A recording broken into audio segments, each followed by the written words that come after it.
প্রিয় ভাই সব, সুলাইমান আলাইহিস সালাম রাষ্ট্র পেয়েছেন, পিঁপড়ার ভাষা বোঝেন। কার ভাষা? পিঁপড়ার রাজা আছে না, চেনেন পিঁপড়ার রাজা? মাঝে মধ্যে পরিচয় করেন পিঁপড়ার রাজা কার। মাথাটা মোটা, পিঁপড়ার রাজা আমরাও বলি। পিঁপড়ার রাজাকে হাতে নিয়েছেন, ডান হাতে। সূরা আন-নামলে আল্লাহ তাআলা বলছেন, পিঁপড়া কথা বলতেছে। পিঁপড়া বলছে তার দলবলকে, সুলাইমান আলাইহিস সালাম আসতেছে তার সৈন্য সামন্ত নিয়ে, পায়ের তলায় পিষ্ট হয়ে মরে যাবি, সব গর্তে লুকা। তিনি পিঁপড়া হাতে নিয়ে কথা বলতেছিলেন পিঁপড়ার সাথে। সুলাইমান আলাইহিস সালাম কথা বলছেন পিঁপড়ার সাথে। এখন পিঁপড়ার ভাষা আমি বুঝি, এতে একটা অহংবোধ সৃষ্টি হতে পারে।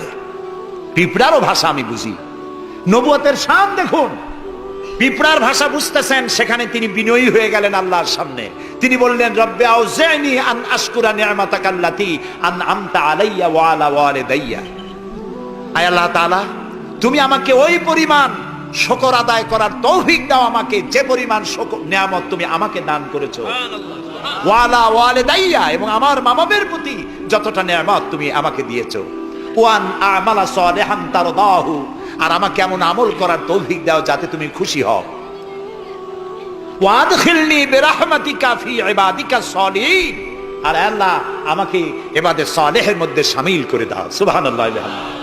প্রিয় ভাই সব, আমার মূল বক্তব্য ছিল এই সব সচ্চরিত্রবান সুপার কোয়ালিটির মানুষ আল্লাহর নবীরা মার খেলেন কেন? শুধুমাত্র দাঁত মাজা, সুরমা লাগান, দাড়ি লাগান। আমি যদি আপনাদের বলি সবাই দাড়ি রাখবেন, আপনারা কি আমার মারতে আসবেন? কেন মারবেন? আমি তো খারাপ কথা কিছু বলিনি, এই জন্য মারামারি হয় না। মারটা হইল কেন? মার হয়েছে এই কারণে নবীরা বলেছেন লা ইলাহা ইল্লাল্লাহ, আল্লাহ ছাড়া কোনো ইলাহা নাই, আইনদাতা নাই, বিধানদাতা নাই, একমাত্র আইনদাতা তিনি। এখন আল্লাহর আইনটা কি সেটা আমাদেরকে বুঝতে হবে, সেটার দিকে আমি আগাচ্ছি ইনশাআল্লাহ। নবী করিম সাল্লাল্লাহু আলাইহি ওয়াসাল্লাম যখন এই কালেমার দাওয়াত দিলেন, মার শুরু হয়ে গেল। যারা এতদিন বলছিল আল আমিন, কি বলছিল রসুলকে? আল আমিন, তারাই এখন নবী করিম সাল্লাল্লাহু আলাইহি ওয়াসাল্লামকে পাগল বলা শুরু করলো। রসুলকে পাগল বলা হলে আঘাত লাগে কার গায়ে?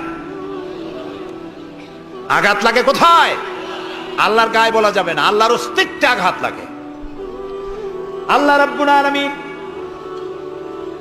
এই কাফিরদের অপবাদের জবাবে আল্লাহ তাআলা প্রতিবাদ করলেন। তিনি বললেন, ওয়ামা সাহিবুকুম বিমাজনুন, তোমাদের সাথী পাগল নয়, তোমাদের সাথী বললেন আল্লাহ তাআলা। কেন?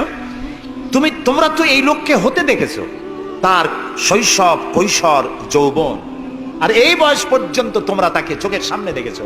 পাগলামির কি দেখলে তোমরা তার ভেতরে? কেন পাগল বলো? তিনি পাগল নন, তিনি শায়ের নন, তিনি জাদুকর নন, তিনি গণক নন, তিনি আমার নবী।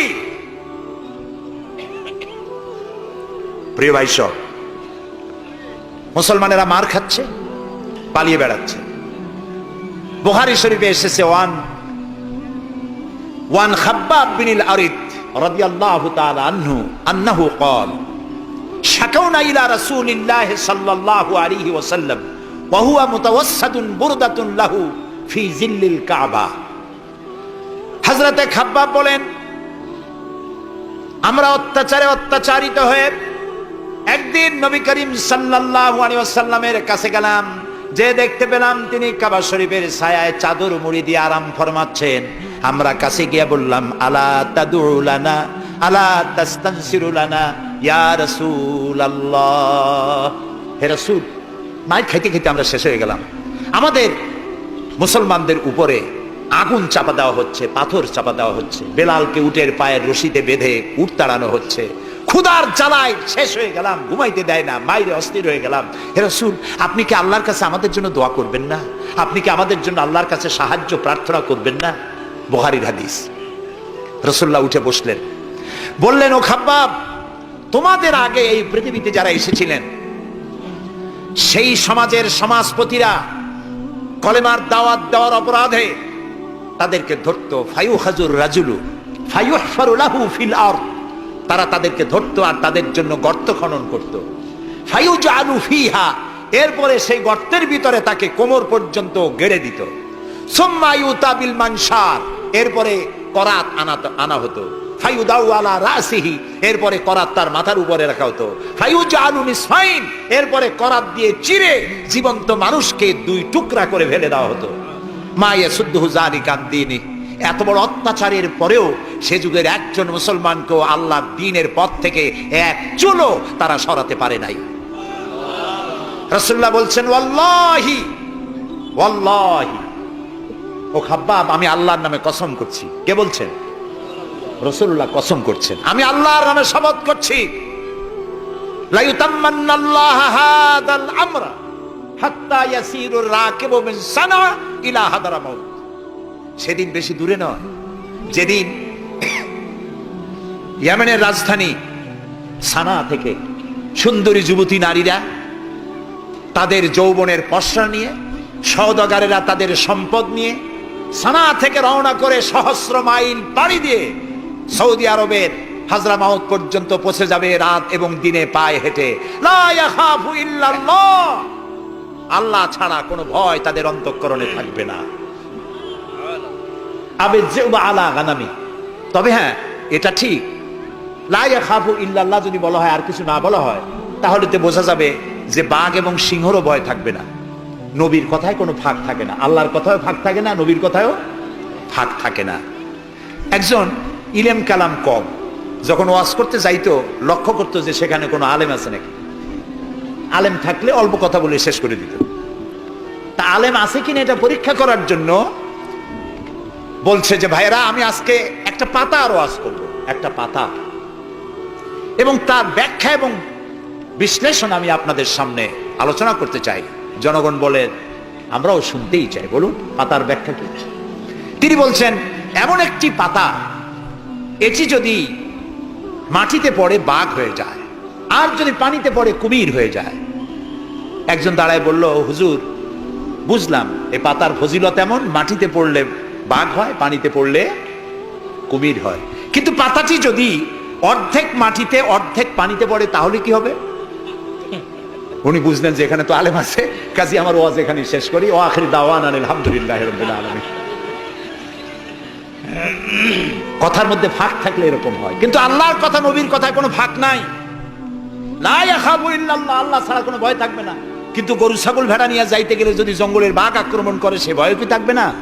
আল্লাহ রাসূল ব্যাখ্যায় বলছেন লা ইয়াখাফু ইল্লাল্লাহ আবেজ্জুবা আলা গানামি, তবে তোমার ঘোড়া, তোমার সাথের ভেড়া ছাগল পশু যদি থাকে তো তার উপরে বাঘের আক্রমণ এ ভয় থাকতে পারে, কিন্তু সম্পদ হরণ, সতীত্ব হরণ, জীবন হরণের কোনো ভয় থাকবে না, এমন সমাজ কায়েম হবে। লা ইয়াখাফু ইল্লাল্লাহ ওয়ালাকিন্নাকুম তাস্তাজিলুন, তবে তোমরা খুব তাড়াহুড়ো করছো, একটু সহ্য করো, একটু ধৈর্য ধরো। নবী করিম সাল্লাল্লাহু আলাইহি সাল্লাম একটি সুন্দর সমাজ উপহার দিলেন। আমি ইতিহাস থেকে আপনাকে শোনাতে চাই। রাসূলুল্লাহ ইন্তেকাল করেছেন, ঐতিহাসিকরা লিখছেন মদিনার এক যুবতী নারী কি সমাজ কায়েম করে গেল শোনেন। রাসূলুল্লাহ ইন্তেকাল করেছেন, ঐতিহাসিকরা লিখছেন সেই সমাজের একটি যুবতী নারী মদিনা থেকে কোনো এক আত্মীয়র বাড়ি বেড়াতে রওনা করেছেন। যেতে যেতে আত্মীয়র বাড়ি পৌঁছবার আগেই সন্ধ্যা হয়ে গেল। মনে মনে ভাবলো এখন যদি আমি কোনো পরপুরুষের সামনে পড়ি তাহলে তো আমার সতীত্ব যাবে, অলংকার আদিও যাবে, সারা জীবনের লালিত সম্পদ নষ্ট হয়ে যাবে।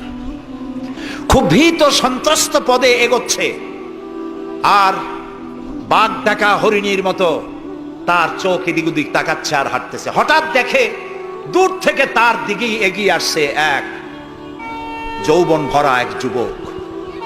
যুবককে কাছে আসতে দেখে যুবতী নিজের লালিত সম্পদ, সতীত্ব আর অলংকার আদি হারাবার ভয়ে মাটির উপরে বসে পড়েছে, তার রুহু গলার কাছে এসে গেছে।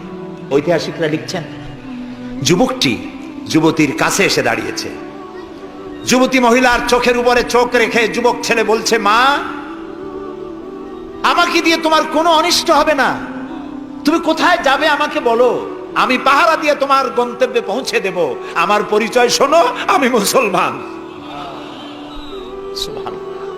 রাসূলুল্লাহ এই মুসলমান বানিয়েছিলেন, এই সমাজ বানিয়েছিলেন।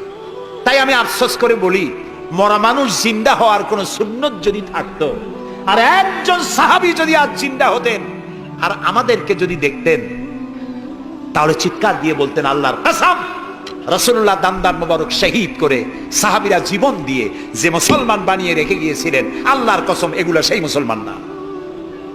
আমাদের চরিত্র এই পর্যায়ে পৌঁছে গেছে। রাসূলুল্লাহ সাল্লাল্লাহু আলাইহি ওয়াসাল্লাম ইসলাম দিয়ে মানুষকে একটি সুন্দর সমাজ দিয়েছেন। ইসলাম মানেই শান্তি। বলেন তো ইসলাম মানে কি?